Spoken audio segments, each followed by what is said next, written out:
Okay, મંત્ર બોલાવો. હિન્દીમાં સત્સંગ છે ને આજે તો. આ હિન્દીનો જ સ્લોટ છે 3 વાગ્યાનો.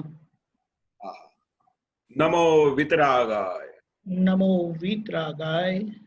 નમો અરિહંતાણમ. નમો અરિહંતાણમ. નમો સિદ્ધાણમ. નમો સિદ્ધાણમ. નમો આયરિયાણમ. નમો આયરિયાણમ. નમો વજ્જાયાણમ. નમો વજ્જાયાણમ. નમો લોએ સવ સાહુણમ. નમો લોએ સવ સાહુણમ. ऐसो पंचन मुक्कारो. એસો પંચન મુક્કારો. સવ્વ પાવપણાસણો. સૌવપાવપણાસણો. મંગલાણમ ચ સવ્વેસિમ. મંગલાણમ ચ સૌવેસિમ. પરમમ હવૈ મંગલમ. પડમમ હવૈ મંગલમ. ઓમ નમો ભગવતે વાસુદેવાય. ઓમ નમો ભગવતે વાસુદેવાય. ઓમ નમઃ શિવાય. ઓમ નમઃ શિવાય. જય સચ્ચિદાનંદ. જય सच्चिदानंद. जय सच्चिदानंद. कल की तरह भरत भाई संघवी बम्बई से हमें पद सुनाएंगे, हिंदी में अनुवाद किया हुआ. जय सच्चिदानंद. जय सच्चिदानंद.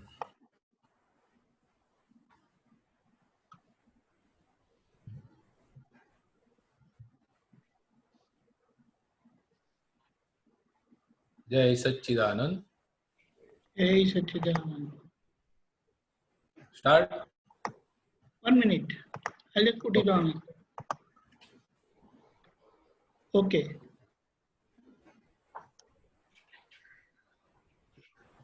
वे भरत भाई ही बोलेंगे, हमें सुनना ही है. बोलिए. जय सच्चिदानंद. अमर अम्बलाल के दादा भगवान के वाणी किरण रोशनाए चौखंड ब्रह्मांड के व्यवहार निश्चय का समभावी निकाल का गहन सूत्र ध्यान का उद्भव शुद्धात्मा का. अमर अम्बलाल के दादा भगवान के वाणी किरण रोशनाए चौखंड ब्रह्मांड के. सिंधु के उफान को कोई अवरोध नहीं, समय की सवारी कोई रोक पाए ना. प्रेम और पुष्प दोनों स्वयंभू है विश्व में. कीचड़ के फूल प्रफुल्लित मुख अरविंद के. विरागी को वंदना ऊर्ध्वगामी अर्चना. चेतन चिरंतन की एक ही जंखना. अमर अम्बलाल के दादा भगवान के वाणी किरण रोशनाए चौखंड ब्रह्मांड के. संताने कानन की पुष्प बहुत जन्म ले, जंकते हैं जननी को एक ही लगन से. नान दुग्ध कीर्तनों को तुमने पिलाया, वात्सल्य मूर्ति हो तुम एक ही माँ हमारी. बालक से माता मिलन, हृदया से प्रेम वहन. दुग्ध शुल्क छलकन से चेतन की महके मौसम, लखरे 84 की चली गई स्पंदना, चिरंतन चेतना सहजात्म पूर्णा। अमर अम्बलाल के दादा भगवान के, वाणी किरण रोशनाए चौखंड ब्रह्मांड के। व्यवहार निश्चय का, समभावी निकाल का, गहन सूत्र ध्यान का, उद्भव शुद्धात्मा का। अमर अम्बलाल का, दादा भगवान का, वाणी किरण रोशनाए चौखंड ब्रह्मांड का। वाणी किरण रोशनाए चौखंड ब्रह्मांड का। जय सच्चिदानंद। जय सच्चिदानंद, जय सच्चिदानंद। भरत भाई बहुत बहुत धन्यवाद। ऐसे ही हर रोज आते रहना, हमारे लिए बहुत अच्छा है। कविराज को भी हम सुन लेंगे, बहुत अच्छे। जय सच्चिदानंद। बहुत अच्छा ट्रांसलेट किया। केशवानंद जी। हाँ, जय सच्चिदानंद। जय सच्चिदानंद। अब हम सत्संग शुरू करते हैं। हाँ, किसी को प्रश्न है तो जरूर बताइए।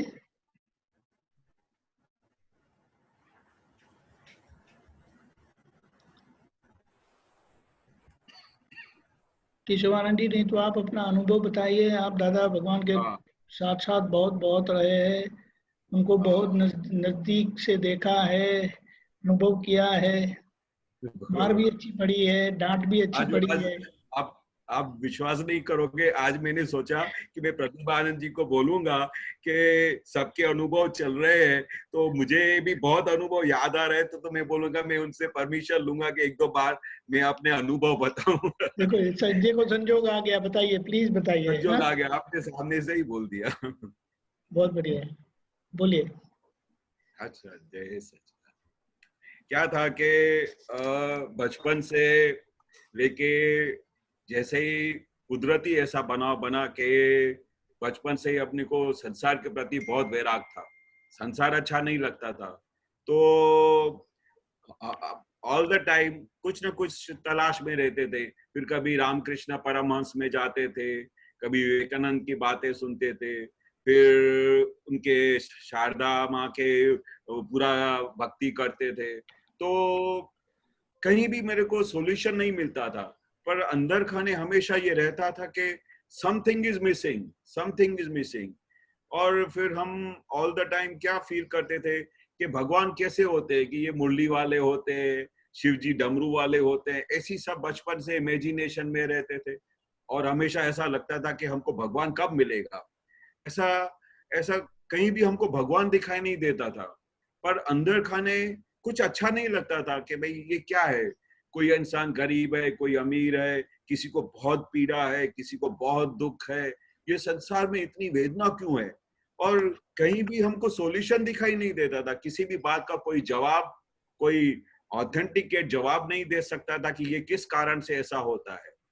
हर कोई इंसान, कोई खुश है, कोई नाराज है, कोई दुखी है, कोई सुखी है, मतलब all the time questions questions questions रहता था, पर किधर भी आंसर नहीं मिलता था। तो एक बार ऐसा बना के हमारे बड़े भाई को भी बहुत तलाश थी भगवान की, तो अचानक उनको बहुत तलाश करने के बाद, बहुत ढूंढने के बाद वो दादा भगवान का संपर्क हो गया। अभी उनको, बड़े भाई को ये सुख मिल गया, इतना बड़ा सुख मिला कि उनसे कुछ चैन नहीं हो पाता था। हमारे घर में 30 जने की मेंबरशिप थी, 8 भाई, फिर उनकी सब लेडीज, फिर उनके बच्चे और माँ बाप, फिर हमारे जितने भी रिश्तेदार, उनको एक ही भावना हो गई कि जो सुख मुझे अभी प्राप्त हुआ है उसको इतना आनंद था, इतना आनंद था कि वो वर्णन नहीं कर पा रहा था। तो एक एक के पास जाके बात करता था कि भाई आप दादा भगवान आ गए, साक्षात परमात्मा, ऐसा बार बार बोलते थे, साक्षात परमात्मा आए, तो सब लोग विचार में पड़ते कभी परमात्मा आ सकते हैं धरती पे यार? परमात्मा तो कृष्ण भगवान हो गए, शिव जी हो गए, साक्षात परमात्मा कहाँ से आ सकते हैं? भाई आपको मोक्ष का दान देने को आए, आप बिल्कुल देर मत करो, आप चलो। पर सब लोग को विश्वास ही नहीं हुए। उसमें से हम दो भाई को एकदम पहले से ही तलाश थी, पहले से ही हमको संसार से वैराग आता था कि कुछ अच्छा नहीं लगता था।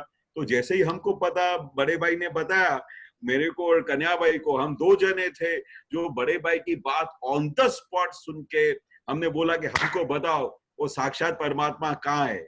ऐसा हमने कभी, अभी तो हमको वही हमको सॉल्यूशन दे सकेगा। जिसका क्वेश्चंस हमेशा क्वेश्चंस है, तो साक्षात परमात्मा आएगा तो वही हमारे क्वेश्चंस का जवाब देगा। तो बड़े भाई हमको लेके गए। उस जमाने में क्या साइकिल हुआ करती थी, तो बड़े भाई, मैं पीछे साइकिल पे बैठा और कन्या भाई साइकिल का आगे डंडा होता था, ऐसे बैठ के हम तीन जने साइकिल पे गए। साइकिल पे दादा भगवान से मिलने को लेके गए हमारे बड़े भाई। बड़े भाई साइकिल चलाते थे, एक पीछे बैठा और एक आगे डंडी पे बैठा। तीन जनों की सवारी निकली भगवान को मिलने के लिए। और जैसे ही हम उधर दादा भगवान के द्वार पे पहुंचे, तो हम तीनों को देख के, उस समय ऐसा कोई और था ही नहीं, एक दो जने बैठे थे। उस जमाने में क्या होता था कि पर्टिकुलर दादा के पास बैठने के लिए पूरे टाइम के अंदर 5 जने 10 जने हुआ करते थे। और वो भी अगर वो स्पेशल टाइम हो तो सब दादा के सामने एक आध जना बैठा रहता था। भाभी तीर्थंकर साहब, चंद्रकांत भाई थे, ऐसे लोग बैठा करते थे, बाकी कोई होते नहीं थे। तो हम तीनों जने गए, तो जैसे ही भाई को बताया कि दादा ये हमारे दोनों भाई आए हैं, तो ये आपसे, हमने उनको बताया कि साक्षात परमात्मा का दर्शन करने को ये आए हैं। तो दादा भगवान ने एकदम मुक्त हास्य दिया, ऐसा मुक्त हास्य दिया कि मैं आज तक वो हास्य मेरे आंखों के सामने से उज्जवल होता नहीं है। वो हास्य हमेशा ही दिखाई देता कि दादा ने आते ही बोला जय सच्चिदानंद। तो जय सच्चिदानंद करके जो मुक्त हास्य दिया, तो फिर दादा ने पूछा कि ये क्यों आए इधर। तो भाई ने बताया कि दादा हमने इनको बताया कि साक्षात परमात्मा का दर्शन करने के लिए आपको देखना हो साक्षात परमात्मा भगवान, तो मैं ये दोनों अट्रैक्ट हो गए और वो उनको मैं लेके आया हूँ। तो दादा भगवान ने पहला क्वेश्चन पूछा कि ये तुम्हारे जो बड़े भाई है ना, ये जो बड़े भाई है वो तो इस जगह पे फंस गए। क्या बोला कि वो तो इस जगह पे फंस गए। तो मैं विचार में पड़ गया और ऑन द स्पॉट मेरे मुंह से जवाब निकला कि दादा भगवान, अगर ये जो भाई फंस गए हैं तो फंसने की ये जगह करेक्ट है, मुझे भी यहाँ ही फंसना है। तो वो दादाजी ने बोला कि कितना पक्का बिजनेसमैन है, माटला लेता है तो भी ठोक ठोक के लेता है, तेरा काम हो गया। बस वो जो दादा का हंसी देखा, और वो दादा ने समझ गया कि उनको पहचान पड़ गई कि ये वही जगह है जहां पर फंस जाए तो सीधा मोक्ष हो जाएगा। इतना समझ में आ गया और दादा ने हमको फिर से मुक्त हास्य दिया। और दादाजी का जो दर्शन हुआ, वो आप बिलीव नहीं करोगे, मुझे जो दादा ने उस समय दर्शन दिया ना, वो साक्षात परमात्मा का ही स्वरूप दिखाया दर्शन। वो परमात्मा, वो जो पूरी भ्रमणा थी ना, कि वो जो भगवान कोट टोपी और वो जपा पहनने, कोट टोपी शर्ट पहन के बैठे थे, तो हमारी जो इमेजिनेशन थी कि भगवान वो मुरली वाले होते, वो पूरा बम्पर उड़ा दिया। वो जो इमेजिनेशन थी, जो सब क्वेश्चन थे, सबका आंसर दे दिया कि भगवान ऐसे सहज होते हैं, जिनका मुक्त हास्य देख के ही पता चल जाता है कि ये साक्षात परमात्मा आ गए। तो वो जो मुक्त हास्य दिया, और वो जो मुक्त हास्य वो उस टाइम का और आज तक का, वो कभी हम दादा का वो निधि ध्यासन हमारे आंखों से आज तक उज्जवल नहीं हुआ, और हमेशा हमारे आंखों के सामने दादा हाजिर ही रहते हैं। भगवान का दर्शन वो होता है जो कभी भी आंखों से उज्जवल नहीं हो, तभी वो निशानी होती है कि वो साक्षात परमात्मा का दर्शन हुआ। और एक बार दर्शन होके फिर वो आंखों में से उज्जवल हो जाए, उनका निधि ध्यासन नहीं हो, तो वो भगवान की निशानी नहीं है। पर आज से 50 साल पहले जो दादा का दर्शन हुआ हमको, जो निधि ध्यासन हुआ, वो आज तक उज्जवल नहीं होता। वो साक्षात परमात्मा का साक्षी है, जो हर एक महात्माओं के अंदर वो दादा भगवान विराजमान हो गए। और मैं जिधर भी महात्माओं को देखता है तो उधर दादा दिखाई देते हैं। तो वो भगवान का दर्शन करवा दिया। पर दर्शन तो खाली करवाने के बाद एक बात नहीं हुई, पर जिस समय फिर उन्होंने ज्ञान दिया और ज्ञान मिलने के बाद जो खरी समाधि उत्पन्न हुई, जो खरा छुटापना उत्पन्न हुआ, जो अलगपना हुआ, और उसको जो अनुभव करवाया दादा ने, वो तो फिर समझो वो तो सरताज चीज हाथ में दे दी, मतलब अल्टीमेट चीज दादा ने हाथ में दे दी। क्योंकि वो जब दादा ने एक बार ज्ञान की विधि में जब ऐसा बोला ने कि आज दादा भगवान ने मेरे अनंत काल के पापों को भस्मीभूत कर दिया है, वो वाक्य बोलने के साथ ही ऐसा हल्का हो गया। वो लास्ट वाक्य जो विधि के पूरे में ये दादा ने बोला कि आज ये दादा भगवान ने आपके अनंत काल के पापों को भस्मीभूत कर दिया है, इसलिए तुम निर्लेप पद को प्राप्त हो गए हो, शुद्धात्मा पद को प्राप्त हो गए हो। उसी टाइम के साथ ही एकदम ऐसा लगा कि आज मैं खरेखर हल्का हो गया, आज मेरे को भगवान ने सब कुछ दे दिया। और आज तक वो अनुभव, वो दादा का जो छुटापने का अनुभव है, वो दिन रात चलता रहता है। इसलिए वो दादा ने एक वाक्य बोला ना कि आदि व्याधि उपाधि में समाधि रहे, ऐसा मैंने ज्ञान दिया है। दुनिया के कैसे भी संजोग आके खड़े हो जावे, दुनिया के कैसे भी सर्कमस्टेंसेस आके खड़े हो जाए, ये ज्ञान हाजिर हो जाता है। ऐसा ज्ञान हाजिर हो जाता है कि आपको हर पल समाधि मिलती है, हर पल समाधि रहती है। कोई भी संजोग ऐसा नहीं है जो आपको समाधान नहीं दे। और दादा ने इतना ज्ञान खुला किया है, ऐसा ज्ञान खुला किया है कि आपको कहीं से भी क्वेश्चन उसका वो आपके अंदर उठता हो, वो ऑन द स्पॉट दादा आके आपको जवाब दे देते हैं। ऐसा विज्ञान हमने कभी सुना नहीं है, कभी इमेजिन नहीं किया है कि कोई भी हम अंदर में ऐसा बैठे हुए हो, अंदर में कुछ ऐसा हो जाए क्वेश्चन कि दादा ये कैसा होता है, तो दादा ठक करके जवाब देते, ये ऐसा होता है। ये तुम्हारे अंदर ये जो तुम्हारी आड़ाई है ना, वो हैरान करती है। इधर तुम्हारा कपट हैरान करता है, इधर तुम्हारा लोभ हैरान करता है। ऑन द स्पॉट अंदर ऐसी प्रज्ञा शक्ति बिठा दी है कि आपको हर पल सावचेत करती है। ऐसा कभी सुना है कि अंदर कोई चौकीदार बिठा दिया हो? दुनिया के कितने भी विज्ञान ज्ञान देखो, दुनिया के कितने भी सत्संग में जाओ, पर उधर आपको समाधि नहीं मिलेगी, उधर आपको समाधान नहीं मिलेगा। क्योंकि उधर हर पल अपने को ऐसा लगता है कि ये मैं कर रहा हूं। जब तक मैं कर रहा हूं और ये मेरा भाई है, ये जो भ्रमणा नहीं टूटती है, तब तक कहीं भी आपको सॉल्यूशन नहीं मिलेगा। जब से ये आपको अपने आप पे शंका हो गया कि मैं कौन हूं, और उसका आपका समाधान हो गया, उसके बाद खरी रीते आपकी फ्रीडम मिलती है, खरी रीते आपकी समाधि हो जाती है। वो अनुभव करने जैसी बात है। और फिर ऐसे ही प्रोसेस के अंदर दादा के साथ रहने का बहुत टाइम मिला, दादा के साथ रहने का टाइम मिला, और दादा का निधि ध्यान मिला। तो दादा को देखते देखते अंदर पहाड़ वगैरह का आनंद बढ़ता गया, बढ़ता गया, बढ़ता गया। वो आनंद ऐसा कम होता ही नहीं है, और बढ़ता जाता है, और बढ़ता जाता है। इतना आनंद रहता है जिसका वो हम शब्दों में वर्णन नहीं कर सकते।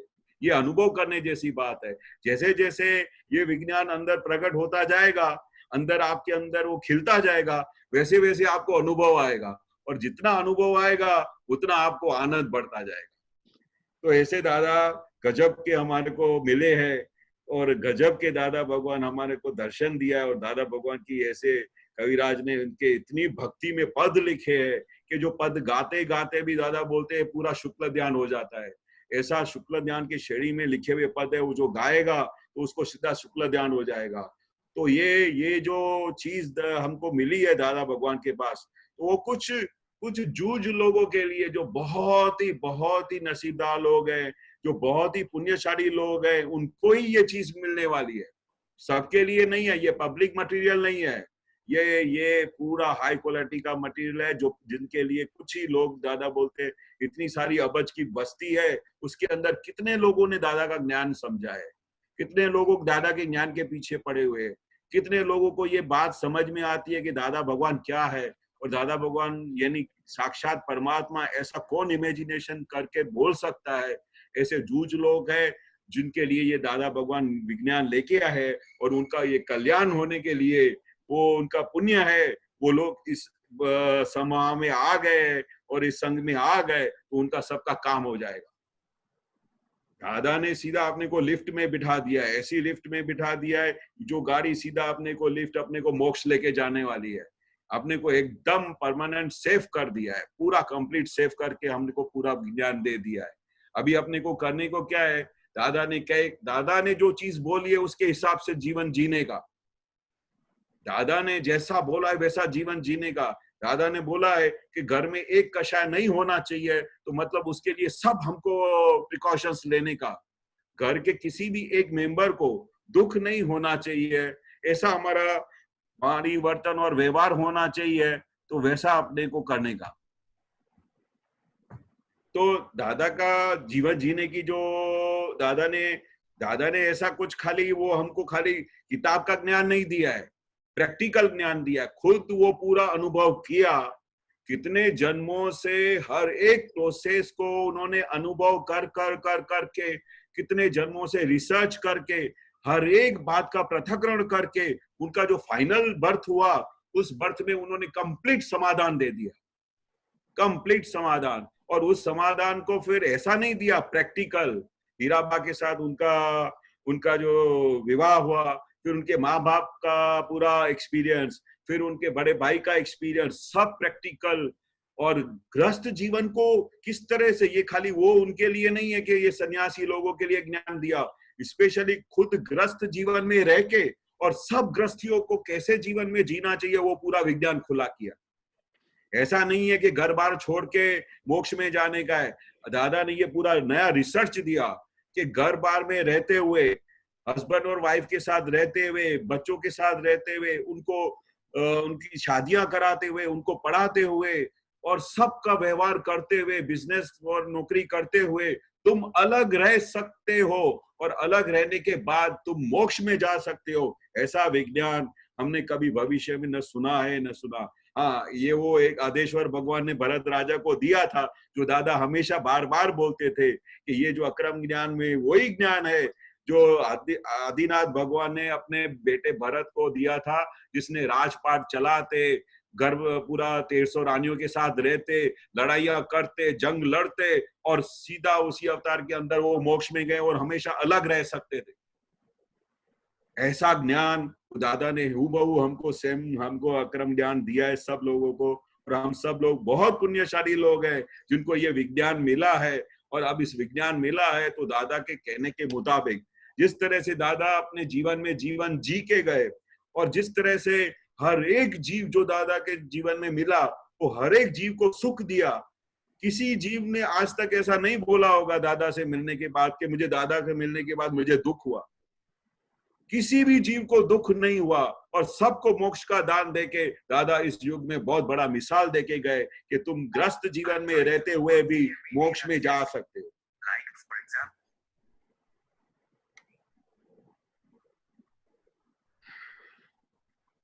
सही है? ग्रस्त जीवन में मोक्ष में ग्रस्त जीवन में रहते हुए उसका व्यवहार में सबके साथ संभावे निकाल करते हुए और सबको सुख देते हुए तुम मोक्ष में जा सकते हो, ऐसा दादा ने विज्ञान किया। अभी ऐसे ग्रस्त जीवन में रहने के बाद ऐसा व्यवहार में किधर भी दादा ने नहीं तो लाखों एग्जाम्पल दिए होंगे, और दादा के पास लाखों ऐसे महात्मा आए होंगे जो आके दादा के साथ बात करते थे, दादा मैं बहुत चाहता हूं कि मेरे वाइफ के साथ संभावे निकाल हो, पर निकाल होता नहीं है, तो दादा मैं क्या करूं? तो दादा उसका सॉल्यूशन देते। दादा मैं अपने बच्चों को बहुत समझाता हूं लेकिन वो मेरी बात सुनते नहीं है, तो मैं क्या करूं? दादा उसका सॉल्यूशन देते थे, हर एक चीज का सॉल्यूशन। क्योंकि ये ज्ञान क्या है? प्रकाश है। दादा ने जो ज्ञान दिया एक प्रकाश है, वो एक बार प्रकाश हो जाता है तो पूरा अंधेरा गायब हो जाता है। रूम में पूरा अंधेरा हो और आप बल्ब को ऑन करो तो बल्ब रूम में क्या हो जाएगा? प्रकाश हो जाएगा ना। ऐसे आज ज्ञान पूरा फुल प्रकाश है, और हर एक जगह पे जहां भी हमको लगता है कि अंधेरा है, जहां पर भी लगता है इधर अंधकार है, उधर दादा का लाइट ऑन करो, एकदम उजाला हो जाता है। On the spot solution. इसलिए दादा ने इनको बोला रोकड़ ज्ञान है, रोकड़ू। आप उधर कोई भी इधर चीज उधार नहीं मिलती है। आपको ये प्रॉब्लम है, ऑन द स्पॉट सॉल्यूशन। आपको ये तकलीफ है, आपको ऑन द स्पॉट सॉल्यूशन। और हर एक चीज का सॉल्यूशन दिया है दादा ने।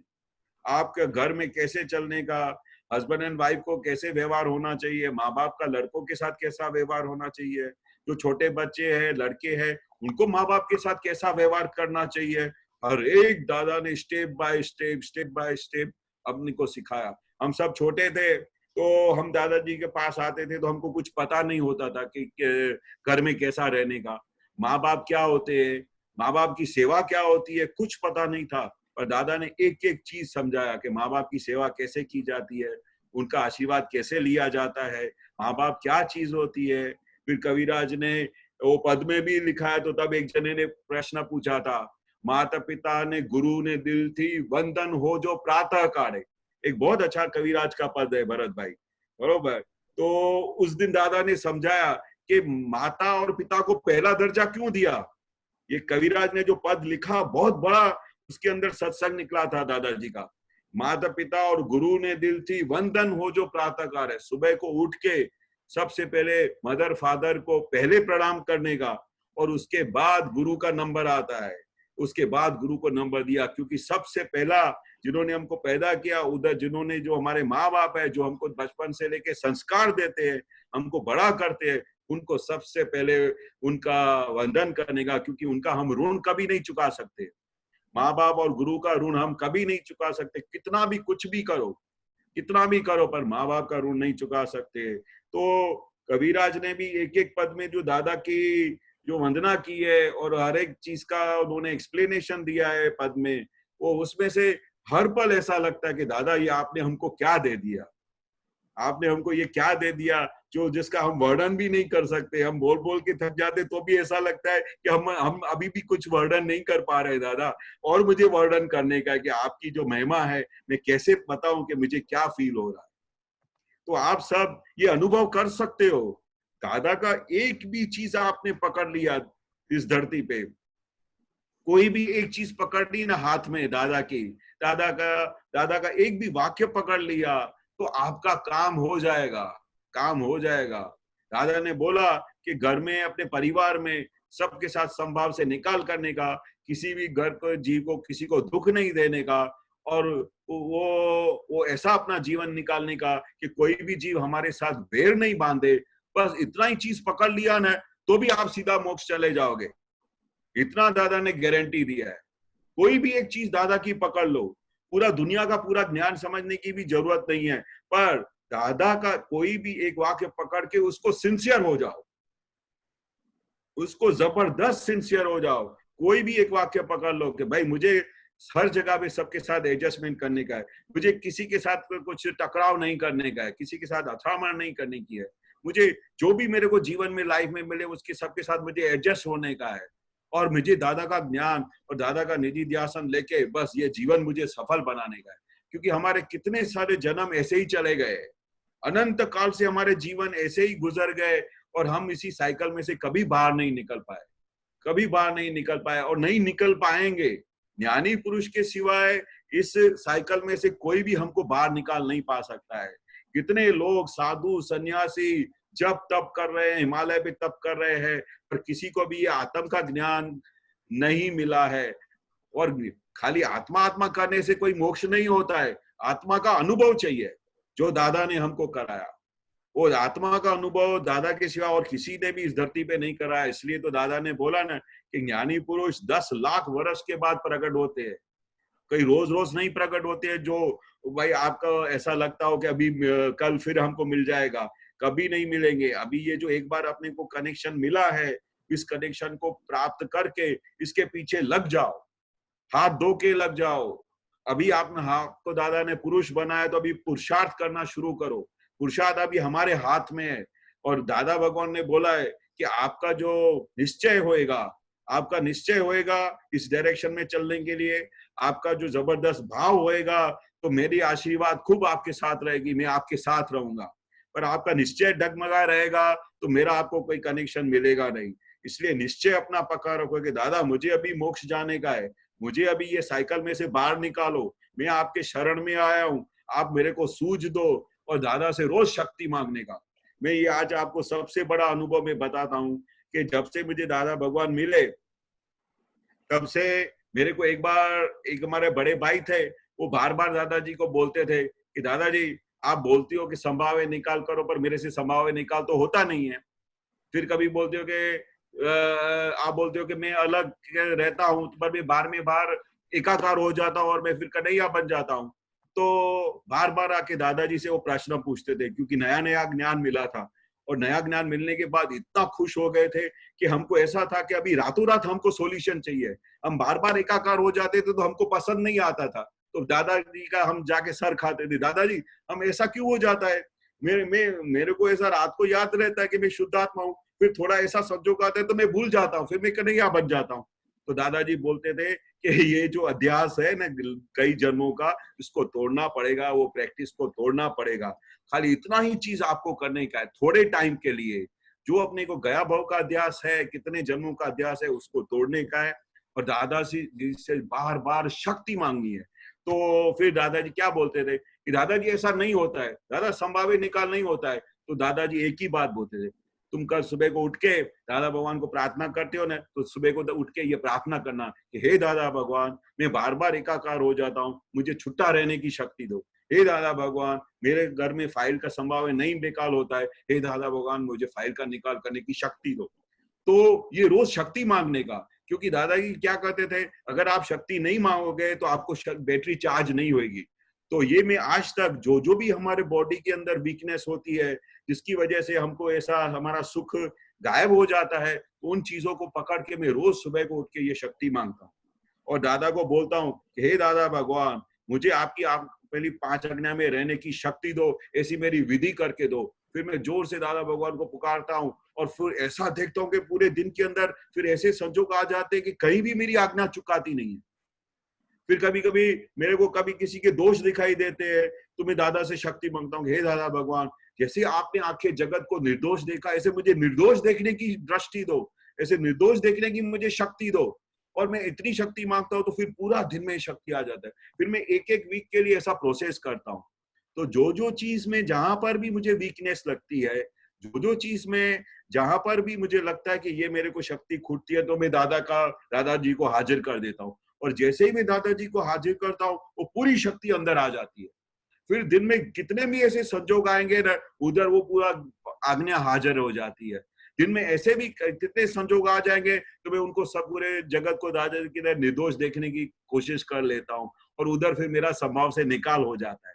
तो दादाजी क्या बोलते हैं कि जिस जगह पे आपको जहां पर भी वीकनेस लगती है, जहां भी आपको खटकता है, तो दादाजी को याद करो, दादाजी हाजिर हो जाएंगे। क्योंकि दादाजी ने बोला है कि ज्ञानी पुरुष चाहे सो कर सकते हैं, वो सूक्ष्म रीते हाजिर है हम सबके साथ, हमारी हर एक बात सुनते हैं, हमारे साथ तो बात करते हैं। तो आप सब लोगों के साथ भी बात करेंगे, पर ऐसा आपको भाव होना चाहिए, ऐसा आपको अंदर से कंप्लीट निष्ठा होनी चाहिए कि दादा भगवान मेरे साथ बैठे, दादा भगवान मेरे साथ हाजिर है, वो मेरा हर काम कर सकते हैं, मेरा हर काम कर सकते हैं। क्योंकि दादाजी ने गारंटी दी है कि ज्ञानी पुरुष चाहे सो कर ही सके, वो कुछ भी कर सकता है। तो आप उसको मांगो। दादा बोलते आपको मांगने नहीं आता है तो मैं क्या करूं, आपको मैं जो चीज बोलता हूं कि मैं गारंटी देता हूं, this is the cash bank of divine solution, तो आप अनुभव करो। आप मांगोगे नहीं, चेक लेके नहीं जाओगे, ऐसा बेरर चेक लेके जाओगे तो ऑन द स्पॉट आपको पेमेंट मिल जाएगा। उधर चेक भी लेके जाने की जरूरत नहीं है, ऐसी कैश बैंक है। खाली दादा को खाली याद करने का है, सिर्फ याद करने का है। किसी को इस बात पे पूछना हो दादाजी के बारे में? प्रश्न आया है, प्रश्न आया है, 1 मिनट।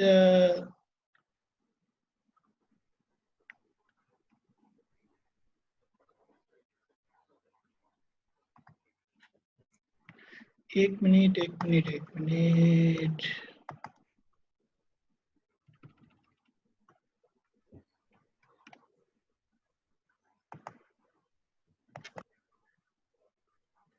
गीता बहन अलवर से अनम्यूट करिए आप। हाँ, जय सच्चिदानंद स्वामी जी। जय सच्चिदानंद, जय सच्चिदानंद स्वामी जी। आज है ना ये का यही भाव रात को मेरे अंदर आ रहा था, दादाजी का इतना ये सब सुनने के लिए। हाँ। तो आपने अब सत्संग में बता ही दिया। कल मेरी शाम को मेरी बहन का फोन आया, तो आजकल रामायण और कृष्णा का जो चल रहा है ना, तो उसको बहुत अंदर से भाव होता था कि काश हम भी ऐसे टाइम पर होते, भगवान के हम अयोध्या के कोई नागरिक ही होते, कुछ भी होते, मतलब ऐसा उसको अंदर अंदर चलता रहो। कल रात को मुझे बता रही थी। तो वो अब क्या करती है कि छोटे से जो लड्डू गोपाल जी होते हैं ना, उनका तकिया सिलेगी, उनको चद्दर भोग लगाएगी, ये करेगी वो करेगी, तो मैं उसको बोल रही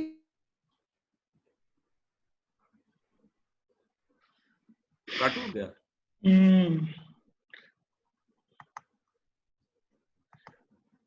और किसी को प्रश्न है तो पूछेगा।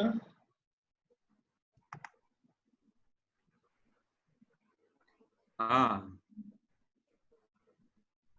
कौन? हाँ बोलिए। हाँ, एक मिनट, नितिन जी बोलिए, मोनिका जी बोलिए, बोलिए। हाँ, जय सच्चिदानंद। जय सच्चिदानंद। मैं कुछ नहीं जानता, ये भाव, ये क्या चीज है? मैं कुछ नहीं जानता। अगर हम सब कुछ जानते हैं तो फिर जानना हो हमारे को तब बोला जाता है कि कभी हमको ठोकर नहीं लगे। बरोबर, हमको बार बार ठोकर लगती है तो हमें क्या जानता हूँ। अगर जानना उसको बोलते हैं कि किधर ठोकर नहीं लगे। मैं कुछ नहीं जानता ऐसा हमेशा भाव होएगा तो ज्ञानी पुरुष कुछ ना कुछ आपको बताएंगे। अगर आपको ऑलरेडी सब कुछ जानकारी होगी तो आपको कोई कुछ क्या बताएगा। जब आप अपनी स्लेट कोरी करके ज्ञानी पुरुष के पास जाओगे कि मैं कुछ नहीं जानता, मेरी स्लेट कोरी है, मेरी गागर खाली है, तो तभी वो भगवान क्या है उसके अंदर अमृत रहेगा गागर में। अगर आप बोलोगे कि मेरी गागर भरी हुई है, मुझे तो बहुत सब कुछ नॉलेज है, तो ऐसा करके अगर आप बैठोगे तो आपको कोई ज्ञान नहीं दे पाएगा, क्योंकि आप बोलते हो कि मैं सब कुछ जानता हूँ। अपने को भगवान के पास जाने के लिए ऐसा हाथ जोड़ के बोलना चाहिए कि हे भगवान, मेरे को कुछ नहीं आता है, मेरे को कुछ नहीं समझ में आता है, आप मेरे को ऐसी समझ दो कि मैं ये भगवान का मोक्ष मार्ग को पा सकूं, भगवान के मोक्ष मार्ग के ऊपर चल सकूं। अगर हम पहले से ही भरपूर लेके जाएंगे गागर तो भगवान उसमें अमृत कैसे दे देगा।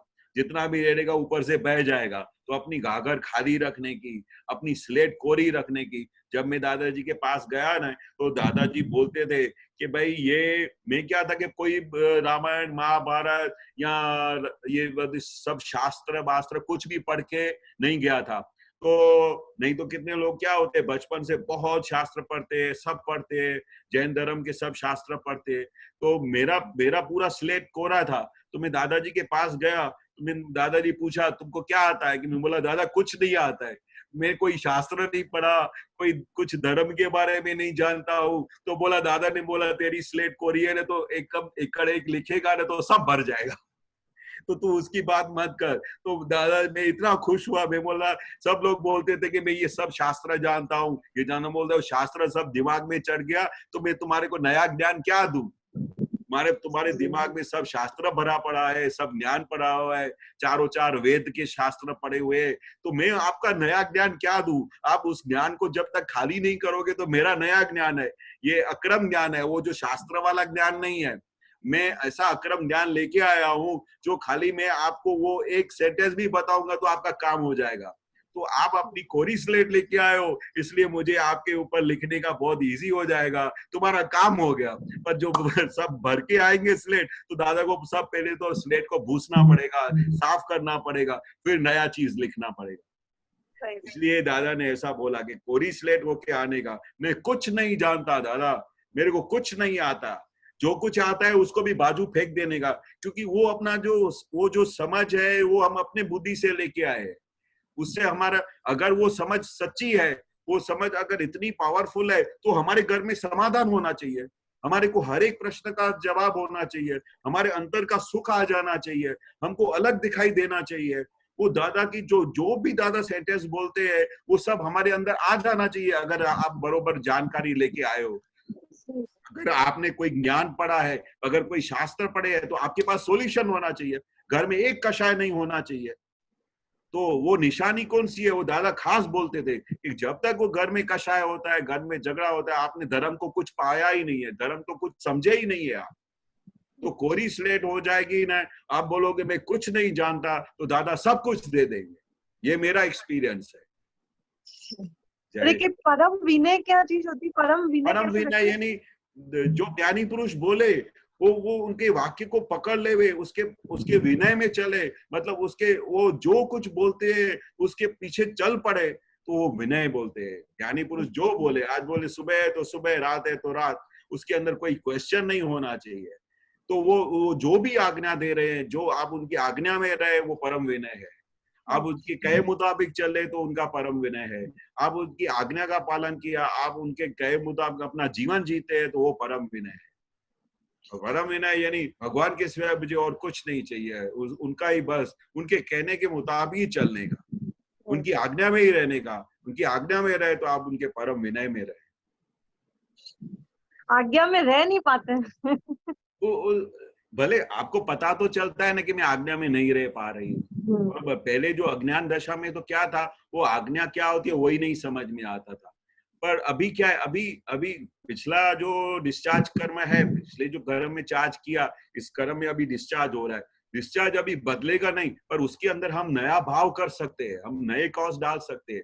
जो नहीं होता है तो उसको देखने का और उसको जानकारी में रखने का कि भाई ये नहीं हो रहा है, पर उसके ऊपर दादा भगवान से शक्ति मांगने का, हे दादा भगवान आप मुझे शक्ति दो कि मैं हर आपकी आज्ञा में पालन करूं, आपके निश्चय के मुताबिक चलूं, और मैं किसी भी हालत में आपके कहे मुताबिक ही जीवन जीना चाहती हूँ। ऐसा रोज दादा के पास शक्ति मांगने का। नहीं रहता अभी उसको बाजू में छोड़ दो, पर अभी मैं कैसा कर सकता है, कैसा उसको फॉलो कर सकते हैं, उसके सब साधन निकालने का।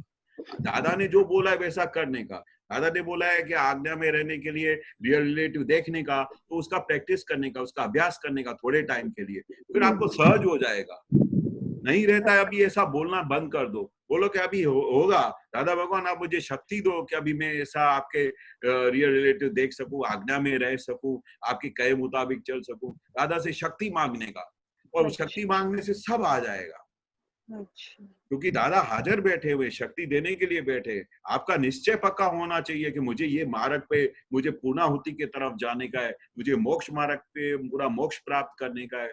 एक दादा ने तो मोक्ष तो इधर अंडरस्टैंडिंग का दे दिया। दादा का पहला मोक्ष तो जैसे ही दादा का ज्ञान मिलता है, दादा की समझ मिलती है और दादा के कहने के मुताबिक चलते हैं, तो हमारा पहला मोक्ष तो हो जाता है। घर में सुख शांति हो जाती है, सब घर परिवार के साथ हम रियल रिलेटिव देखते हैं, उन सब फाइलों का संभाव्य निकाल करते हैं, किसी जीव को दुख नहीं देते, तो ये तो पहला मोक्ष हो गया। पर जो दूसरा मोक्ष है, जो हमारा ये देह छूटने के बाद जाएगा, उसके लिए भी दादा बोलते हैं कि आपकी अभी से ही तैयारी चालू हो जाएगी। जितना आप आज्ञा में रहोगे तो वो दूसरे मोक्ष की फाइनल उसकी जो स्टेज है वो केवल ज्ञान की तरफ लेके जाएगा। इसलिए अभी आप सही मार्ग पे है, उसको अभी आप सीरियसली फॉलो करो और उस जो दादाजी ने कहा है उसके मुताबिक चलने, और कभी नेगेटिव नहीं सोचने का मेरे को नहीं होता है, नहीं होता है। तो नहीं होता है तो आपको जानकारी में हुआ तो आपको बोलने का कि थोड़ा प्रैक्टिस करो, थोड़ा हैंडल मारो। अपन दिन के अंदर, सुबह के अंदर, शाम के अंदर जितने भी कभी भी टाइम फ्री मिलता है तो दादा भगवान असीम जय जयकारो बोलो 1-1 घंटे के लिए। तो जो जो चीज आप करोगे ना उसका आपको आनंद आएगा, आपको वो जो शक्ति खुटती है वो अंदर प्रकट होएगी। जिसका निधि ध्यासन करोगे वैसा स्वरूप होता जाएगा। दादा के सिवाय मुझे कुछ नहीं देखने का है बाकी। तो वो आपने जो दादा के ऊपर पूरा कंसंट्रेशन किया तो उसके एंड स्वरूप, आपके रिजल्ट स्वरूप में सब आपके पास आ जाएगा जो बोलते हो। क्योंकि ये तो आप जितने भी महात्माओं से पूछोगे तो सब लोग बताएंगे कि अभी तो हमारे सिर्फ दादा का अनुभव सब बता रहे हैं कि मुझे दादा का ऐसा अनुभव होता है, दादा मेरे साथ बैठे, दादा मेरे साथ बात करते हैं। क्योंकि वो दादा के ऊपर उन्होंने उनको कंप्लीट कंसंट्रेट किया है और उनको अनुभव नहीं, उनको 100% विश्वास हो गया कि दादा भगवान के सिवा मेरा और कोई इस धरती पे सॉल्यूशन कर ही नहीं सकेगा, कोई मुझे दादा भगवान के साथ कोई मोक्ष लेके ही नहीं जा सकेगा। मुझे फाइनल गाड़ी मोक्ष की मिल गई है, अभी मुझे निरांत है। इसलिए ऑल द टाइम अपने आप को बहुत खुश रखने का, बोलने का मैं कितना खुश नसीब हूँ कि मुझे दादा भगवान की बात सुनने को मिलती है, दादा भगवान का ज्ञान समझ में आता है, मैं कितना खुश नसीब हूँ। ऐसा अपने आप को बहुत अहो अनुभव करवाने का, बहुत धन्य मानने का कि मुझे ये दादा भगवान की चीज मिली है। और जितना आप धन्य फील करोगे ना, उतना ही आपका आनंद प्रकट होएगा, उतना ही दादा की बातें आपको समझ में आएगी, उतना ही दादा की प्रैक्टिकली आपको बात समझ में आएगी। अपने आप को दादा के हवाले कंप्लीट समर्पण करो। हाँ, अच्छा। जय सच्चिदानंद। जय सच्चिदानंद। गीता बेन, और किसी को प्रश्न है? हाँ स्वामी जी, हो गया, कांटेक्ट हो गया। ओके, ठीक है। हाँ, क्या बोल रहे थे? हाँ, तो वो बात अधूरी रह गई थी तो वो जो लड्डू गोपाल जी को सुलाती थी, खिलाती थी, तो मैंने उसको बोला, उनको बोला कर कि मुझे किसी ज्ञानी पुरुष का मतलब सानिध्य कराओ ताकि मुझे आपके दर्शन हो सके। हाँ मैंने ऐसा उसको बोला। तो ये रिकॉर्डिंग मैं उसको भेजूंगी, तो आप कट हो गया। और किसी को प्रश्न है? पूरी हो और दादा के कांटेक्ट में आ जाए ताकि उसका समाधान मिल सके उसे। हाँ हाँ, आप जरूर, आप उनको एक बात जरूर बताना कि आप जिसको भी भक्ति करते हो, वो कृष्ण जी को करते हो, किनको भी करते हो, उनको सबको जब भी बोलो कि ऐसा ही प्रार्थना करो कि मुझे आपका स्वरूप दिखाई नहीं देता है, मुझे आप ऐसे कृपा करो कि मुझे आप खुद का स्वरूप दिखाई दे, भगवान का स्वरूप दिखाई दे, ज्ञानी पुरुष का दर्शन हो, ऐसी मेरे पे कृपा करके ऐसी भक्ति करने का। और आपको अगर कनेक्शन मिल गया है तो उनको बोलने का कि इतनी मेहनत करने की जरूरत नहीं है, आपको फाइनल सॉल्यूशन भगवान का मिल गया है, ज्ञानी पुरुष का, आप सीधा अभी आ जाओ, क्योंकि इसमें अभी टाइम वेस्ट करने जैसा नहीं है। जो वो भक्ति है उससे आपको संसार सुख मिलेगा, पर आत्मा का सुख नहीं मिलेगा, परमानेंट सॉल्यूशन नहीं मिलेगा। पर ज्ञानी पुरुष की भक्ति करोगे, साक्षात परमात्मा की भक्ति करोगे तो कंप्लीट सॉल्यूशन मिलेगा। तो आपको अनुभव हो गया है तो आप उनको बता सकते हो, आप उनको पूरा एक्सप्लेन कर सकते हो कि आप इस मार्ग पे आ जाओ, बरोबर आपको पूरा सॉल्यूशन मिलेगा। और अगर अभी उनको अंदर उनके लिए भावना होती है तो भले करने देने का, पर साथ में ये बोलने का कि हे भगवान मुझे सच्चे ज्ञानी पुरुष का दर्शन कराओ, जैसे मैं मोक्ष मार्ग पे चल सकूं। जो आपको ऐसा प्रार्थना करने से तो कोई ना कोई ज्ञानी पुरुष का कनेक्शन उनकी समझ में आ जाएगा और कनेक्शन मिल जाएगा। हाँ, आपने जो दादाजी का बताया वो बहुत अच्छा, शुरुआत में जो बताया इतना अच्छे से लगा कि सच में दादा के दर्शन करके कैसे मतलब आनंद रहा होगा, कैसी फीलिंग रही होगी। जबरदस्त। आपको आप समझो कि जैसे साक्षात परमात्मा ब्रह्मांड से नीचे उतर आए, ऐसा दर्शन हुआ तो क्या फीलिंग होएगा साक्षात परमात्मा। ऐसा नहीं है कि भाई वो कोट टोपी वाले या ऐसे, साक्षात परमात्मा का दर्शन हुआ यानी आपको देखते ही इतना आनंद जिसकी कोई वर्णन नहीं की जाती है। और सच्ची बात यह कि अभी भी दादा हाजिर है, ऐसा नहीं है। आप जितना दादा को आराधन करेंगे, दादाजी का फोटो निधिध्यासन करोगे तो वैसे ही दादा आपको दिखाई देंगे। और दादा तो अभी भी हमारे सपने में भी आते हैं, हमारे से बात करते हैं। दादा कहीं भी गए नहीं है, सभी महात्माओं के अंदर विराजमान हो गए और सबके साथ बातें करते हैं, सबको लाइट देते हैं। खाली दादा बोलते हैं आपका निश्चय पक्का होना चाहिए, आपका निश्चय पक्का होना चाहिए कि आपको ये मार्ग पे आगे बढ़ने का है, तो बाकी सब संजोग आपको मिल जाएंगे। आपके पुत्रों के संजोग मिलेंगे, महात्माओं के संजोग मिलेंगे, सत्संग का संजोग मिलेगा। आपको खाली निश्चय करने का कि मुझे ये मार्ग पे चलना है, बस। बाकी सब दादा भगवान कर लेंगे। दादा भगवान सिर्फ हर एक महात्मा की सिंसियरिटी देखते थे। वो सिंसियरिटी क्या है कि भाई उनके कहने के मुताबिक जीवन निकालने का। जो उन्होंने अनुभव किया है वो हमको सब अनुभव बता दिया है, अभी आप उनको फॉलो करने का पूरा उन्होंने खुली किताब खोल के रख दी है हमारे सामने।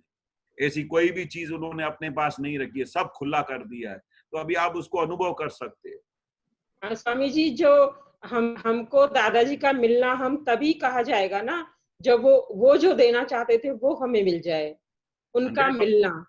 वो तो 100%। दादाजी क्या बोलते हैं, मैं देने के लिए बैठा हुआ हूँ, आपकी तैयारी होनी चाहिए। मैं तो सब कुछ देने के लिए बैठा हुआ हूँ, नहीं तो आपको ये पूरा विज्ञान, हमने तो 20-20, 50-50 साल दादा के, 40 साल दादा के साथ रहे, 30 साल रहे, कोई 20 साल रहे, पर आपको तो पूरा जो दादा ने क्या थे वो हम पूरा आपके सामने खुला कर देते थे। तो अभी आपके सामने कितना सब कुछ है, कितने सारे आपके पुत्र है, वो सब लोग एक एक आपका पुत्र दादाजी का अनुभव बताते हैं, अपना खुद के अनुभव बताते हैं। तो आप कितने पुण्यशाली है कि पूरा दादा भगवान को हाजिर कर दिया आपके सामने। उस जमाने में हमको किसी ने हाजिर नहीं किया, हमने तो खुद ढूंढा। पर आप कितने पुण्यशाली है कि कितने सारे आप तो पुत्र है, वो सब दादा का पूरा विज्ञान आपके सामने खोल के रख दिया है। हाँ स्वामी जी, वो तो दादाजी की कृपा है और आपका और आप पुत्रों का सानिध्य हमें मिलता रहता है। बहुत बहुत हम अपने को आभारी समझते हैं कि ऐसे दादा के हमें दर्शन हुए और आप पुत्र हमें मिलते रहते हैं। सभी आप जय सच्चिदानंद, थोड़े प्रश्न है फिर करेंगे। हाँ गीता बहन, ठीक है। ठीक है। अशोक जी सर बोलिए। जय सच्चिदानंद स्वामी जी। जय सच्चिदानंद, जय सच्चिदानंद। स्वामी जी, मैं ये पूछ रहा था कि किसी की गलत बात को स्वीकार करना भी तो अपराध है। हाँ, सही बात है। किसी की गलत बात हो, बरोबर, पर उसको आपको समझाने आना चाहिए, क्योंकि उसका अहम नहीं दबाना चाहिए। समझो कोई, आप एक एग्जाम्पल देता हूँ, एक चोर है, बरोबर, वो चोरी करता है, तो वो जब आपके सामने आता है तो आप चोर को कितना गुस्से हो जाते हो, तुम चोर है, तुमको चोरी नहीं करनी चाहिए, तुम ऐसा करोगे तुम्हारा सत्यानाश हो जाएगा। अभी गलत तो कर रहा है, पर आपको उसका अहम नहीं दबाना चाहिए, ऐसी वाणी से उसको समझाना चाहिए कि भाई तुम्हारी बात सही है। तो बोलते कि तुम ये चोरी क्यों करते हो, तो बोलेगा चोरी करना तो मेरा धर्म है, मैं अपने धर्म में हूँ। तो आप उसको समझा सकते हो कि भाई भले आपका धर्म है, आप चोरी करते हो, पर इससे आपको थोड़ा नुकसान होएगा, आगे चल के आपको इसका भोगवटा आएगा। तो अगर आप नहीं करो तो अच्छा है, बाकी ऐसा उसको गलत कर रहा है पर आप उसको नहीं बोलो, वो अपराध नहीं है। उसको बोलने की रीत होनी चाहिए, उसको समझाने आना चाहिए, उसके अहंकार को ठेस नहीं पहुंचे, ठेस नहीं पहुंचाना, नहीं, उसका अहम नहीं दबाना चाहिए। वो चोरी करता है तो उसका धर्म है, वो बोलता है कि अगर मेरा धंधा ही ये है तो मैं क्या करूं, अगर मैं चोरी नहीं करूंगा तो मैं अपने बाल बच्चों को कैसे खिलाऊंगा। तो वो बोलता है कि मैं अपना धर्म निभाता हूँ, मैं अपना धर्म कर रहा हूँ, आप अपना धर्म कर रहे हो। पर वो चीज अगर आपको खटकती है, और अगर वो आपके सामने ऐसा एविडेंस आ जाता है और वो चोर आके खड़ा हो जाता है, तो वो उस समय अगर आपको उसको समझाना भी है तो उसको ऐसी तरह से समझाओ ताकि उसका अहम नहीं दुबाए। नहीं, वो हमारे कोई फैमिली मेंबर की बात थी। हाँ, अभी मैं मकान के मैं आपको एग्जाम्पल देता हूँ। एक महात्मा था, तो उसके महात्मा के पास क्या था कि एक उनके भाई का बिजनेस बंद हो गया था। तो वो बिजनेस बंद हो गया तो उसने अपने भाई को बोला कि ये मेरा बेटा है, इसको अपने काम पे लगा दो। तो उसने क्या किया, ठीक है, तो उसके भाई के बेटे को कंपनी में एक अच्छी पोस्ट दे दी, मैनेजर की पोस्ट दे दी, और पूरा वो फैक्ट्री चलाता था। तो थोड़े टाइम के बाद उसको पता चला कि वो उसकी फैक्ट्री में चोरी करता था। अभी था उसका भाई का लड़का, बरोबर, अभी वो ऐसा करने लगा तो वो दादाजी के पास आया, बोला दादाजी ये क्या, मैंने उसको इतना काम पे रखा, ऐसा उसके पास कोई धंधा नहीं है इसलिए मैंने उसको रखा, तो अभी ये ऐसा करता है तो मैं क्या करूं, अभी भाई के लड़के को कैसे मैं ऐसा निकाल दूं या क्या करूं। तो दादा ने बोला आपको क्या करना चाहिए कि बरोबर है आपके भाई का लड़का है, सब है, पर आप उसको एक रूम में बुला के उसको एक दिन समझाओ कि बेटा ये तू चोरी कर रहा है, बरोबर, मुझे पता तो सब चलता है, मैं भी बिजनेसमैन हूँ, मेरे को 1 रुपया भी मेरा फैक्ट्री में से यहाँ से वहां जाएगा मुझे पता तो चलेगा, और मुझे 100% पता है कि तूने इधर इस जगह पे घाफला किया है, पर ऐसा करेगा तो ये बहुत गलत चीज है। मैंने तेरा क्या बिगाड़ा है, दादा ने उसको समझाया इस तरह से बात करने का, मैंने तेरा क्या बिगाड़ा है, उल्टा मैंने तेरे को नौकरी दिया है ऐसे, और उसके बाद तू ऐसा करता है, ये अच्छी बात तो नहीं है, तेरे पिताजी को पता चलेगा तो उसको कितना दुख होएगा, उसने तेरे को मेरे पास नौकरी पे भेजा है ताकि तू जिंदगी में कहीं सेटल हो जाओ। इसलिए मेरी सलाह है, बाकी तो मैंने तेरा गए जन्म में कुछ बिगाड़ा है तो बता, मैं तेरे से माफी मांगता हूँ, पर ये काम करना बंद कर, क्योंकि आगे चल के ये अच्छा नहीं होएगा। तो ये ऐसी उसको समझा नहीं दी ना, तो उसको एकदम रियलाइज हो गया, ऐसा रियलाइज हो गया कि बोला यार ये ऐसा तो मेरे साथ किसी ने जिंदगी में बात नहीं किया है, और उसको रियलाइज हो गया, और उसने उस कंपनी में पूरा चोरी करना बंद कर दिया, और उस कंपनी को खुद का कंपनी समझ के इतना आगे प्रोग्रेस किया जिसकी कोई हद नहीं। अगर उसी जगह पे अज्ञान दशा में अगर अपन उसको बोलते कि तू ऐसा चोरी करता है, तेरे को ऐसा करने, मैं तेरे को आज से आज निकाल देता हूँ और तेरे पिताजी को भी पता देता हूँ कि तूने ऐसी घर में चोरी की और तू इस कंपनी में से निकल जा, तो वो क्या करेगा, वो तुम्हारे साथ वेर बांधेगा, वो जो कुछ किया वो तुम्हारा हिसाब चुकते हो गया, आपने उसको प्यार से समझाया, उसका सॉल्यूशन हो गया, तो गाड़ी प्रोग्रेस हो गई। पर कहीं भी आप को इतना डिटेल में नेगेटिव में जाओगे और उसको फायरिंग दोगे, उसको वो करोगे, तो उसका रिजल्ट अच्छा नहीं आने वाला है। किसी भी हालत में उसको हर एक चीज को, हर एक बंदे को समाधान करो, उसका समाधान दो, उसको प्यार से अंडरस्टैंडिंग दो उसको इसी तरह से बात करो ताकि उसका हृदय टूट नहीं जाना चाहिए। भले वो गलत कर रहा हो, पर उसको गलत को किस तरह से समझाना चाहिए। दादाजी बोलते थे मेरे पास तो चाहे कितना भी बड़ा कॉम्प्लिकेट आदमी हो, कितना भी बड़ा चोर हो, खाली मेरे पास आए ना तो 1 मिनट में वो सीधी तरह से बात करने लगे, क्योंकि हम उसके अंदर दोष देखता ही नहीं है। क्या बोलते थे, हम उसको निर्दोष देखते हैं, इसलिए वो मेरे मन में वश हो जाता है। अगर मैं उसको दोषित देखूंगा, तू ऐसा है, तू चोर है, तू ये गलत करता है, तो वो मेरे से दूर भाग जाएगा। जी। सबसे पहले अगर आप उसको निर्दोष देखो, निर्दोष देख के उसको समाधान दो, ताकि वो उस मार्ग पे अच्छी तरह से पॉजिटिव हो जाए, आपका भी काम हो जाए, उसका भी काम हो जाए, और वैर भी नहीं बंधे। बहुत अच्छा। यही सच्चिदानंद। जय सच्चिदानंद। अमित जी, अमित जी अनम्यूट करिए। हाँ साहब, बोलिए। हो गया साहब, बोलिए। हाँ साहब, जय सच्चिदानंद साहब। जय सच्चिदानंद। जय साहब, मैं पूछ रहा था कि अगर भक्ति और ज्ञान के बारे में पूछ रहा था मैं साहब, कि भाई अगर दादा भगवान की भक्ति से भी मोक्ष में जाया जा सकता है कि साहब, अगर अपन उनकी आज्ञाओं में तो चल तो रहे हैं, लेकिन जैसे अगर अपन पूरी तरह से नहीं चल सके, लेकिन अगर अपन उनकी भक्ति करें बहुत ज्यादा, तो भी उस रास्ते से भी बहुत अच्छा। अगर आपके हाथ में भक्ति मार्ग आ गया ना, तो वो सहले में सहला है, इजी में इजी है, और उसके ऊपर दादा तो आफरीन होते थे भक्ति ऊपर। हमारे संघ के अंदर हमारे कितने सारे लोग थे जो पढ़े लिखे भी नहीं थे, जिनको एबीसी भी नहीं आती थी, कोई उनका बैकग्राउंड नहीं था, पर उनके पास भक्ति बहुत थी। मेरे घर के ही एग्जाम्पल में बताओ, मेरी मदर थी ने, वो सिर्फ 5 धोरण उस जमाने का पढ़ी हुई थी, उसको कुछ भी नहीं थी, पर उसके पास दादा की इतनी भक्ति थी कि दादा खुद बोलते थे कि तुम्हारी मदर को भक्ति को तो मैंने ऐसा भक्ति देखा ही नहीं है, उसका तो मोक्ष हो गया। ऐसा बोलते थे, बार बार मेरे को बुला के बोलते थे कि तुम्हारी मदर तो कैसी भक्ति है, ऐसी भक्ति मैंने देखी नहीं है। खाली दादा उनकी आंखों में ऐसा देखते थे ना, कि ऐसा खाली बोलते थे ना कि दादा भगवान नासिम जय, उनका पूरा शरीर हिलने लगता था। उनको ऐसा लगता था कि मैंने किस भगवान का दर्शन किया है। खाली दादा भगवान का असीम जय जयकार बोलने से वो पूरा उनका शरीर ध्रुजने लगता था कि मेरे को भगवान मिल गए, मेरे को भगवान मिल गए। और वो उनकी भक्ति थी, दिन रात उनकी भक्ति थी। उनको उठते बैठते दादा के सिवाय कुछ दिखता ही नहीं था।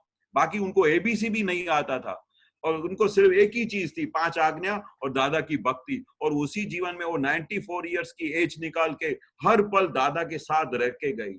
एंड मोमेंट तक वो दादा के साथ बातें कर रही थी, एंड मोमेंट तक 94 के। तो उसके पास कुछ नहीं था, उसके पास कोई ज्ञान नहीं था, कोई किताब नहीं पढ़ा था, कोई शास्त्र नहीं पढ़ा था, सिर्फ दादा भगवान की भक्ति थी, दादा भगवान का निधि ध्यान। वो हमेशा बोलती थी कि मुझे भगवान मिल गए।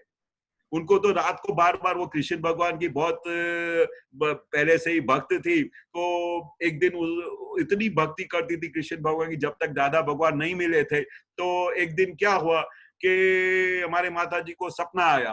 तो पहले ऐसा कृष्ण भगवान आते थे, फिर वो कृष्ण भगवान के फेस में दादा भगवान हो जाते थे, फिर कृष्ण भगवान होते थे, फिर दादा भगवान हो जाते थे। तो उनको डिसीजन आ गया कि कृष्ण भगवान वही दादा भगवान है। उसके बाद फिर उनको कभी क्वेश्चन नहीं हुआ लाइफ में, कभी क्वेश्चन नहीं हुआ कि कृष्ण भगवान वही दादा भगवान है, वो मेरे को भगवान मिल गया। वो आखा दिन उनको एक वाक्य में से वो पूरा जीवन निकाल दिया। उनको एक बार दादा ने घर पे आए थे और उन्होंने बोला कि उनका व्यवहार देखा, उनका विनय देखा, वो दादा की सेवा देखी, दादा के ऊपर भक्ति देखी। दादाजी को मिलते थे तो साष्टांग नमस्कार करके मिलते थे, ऐसा जय सच्चिदानंद नहीं करते थे। घर में आते थे तो जैसे भगवान को साष्टांग नमस्कार करते वैसा करते थे। तो एक दिन दादा के मुंह से निकल गया कि कमला बहन, भगवान आपके ऊपर खुश हो गया। तो ऐसा खाली एक बार दादा ने बोला, वो एक वाक्य से उन्होंने पूरा लाइफ निकाल दिया। वो हर पल मेरे को बोलती थी कि भगवान मेरे पे कैसे खुश हो गया, मैं तो बुद्धू हूँ, मेरे को तो अक्ल भी नहीं है, मेरे को तो कुछ समझ में नहीं आता है, भगवान मेरे पे कैसे खुश हो गया। फिर हमने समझा कि ये आपकी भक्ति है, वो आपकी भक्ति ने दादा भगवान को राजी कर दिया। और वो सीधा, मेरे को गारंटी है कि लास्ट मोमेंट तक 94 इयर्स के सामने वो हमेशा बोलती थी कि दादा भगवान मुझे खुद लेने को आएंगे, मुझे सिमंदर स्वामी के द्वार पे लेके जाएंगे। उनको लास्ट मोमेंट तक वही उनके मुंह पे ऐसा दिखाई दे रहा था हमको, और लास्ट मोमेंट पे दादा दादा दादा करके चली गए। तो वो भक्ति से आगे बढ़े। भक्ति योग भी बहुत बड़ा विज्ञान है, जो दादा को बहुत सब लोगों ने भक्ति से भी दादा को प्राप्त किया है, बहुत प्राप्त किया है भक्ति से। आपने सही बोला कि आपकी भक्ति भी लग जाएगी ना तो भी काम हो जाएगा। 5 आज्ञा और भक्ति, बस काम हो गया आपका। ठीक है सर। जय सच्चिदानंद। जय सच्चिदानंद। जय सच्चिदानंद। किसी को प्रश्न है अभी? बोलिए। लास्ट 4 बज चुके हैं, लेकिन एक प्रश्न ले पाएंगे।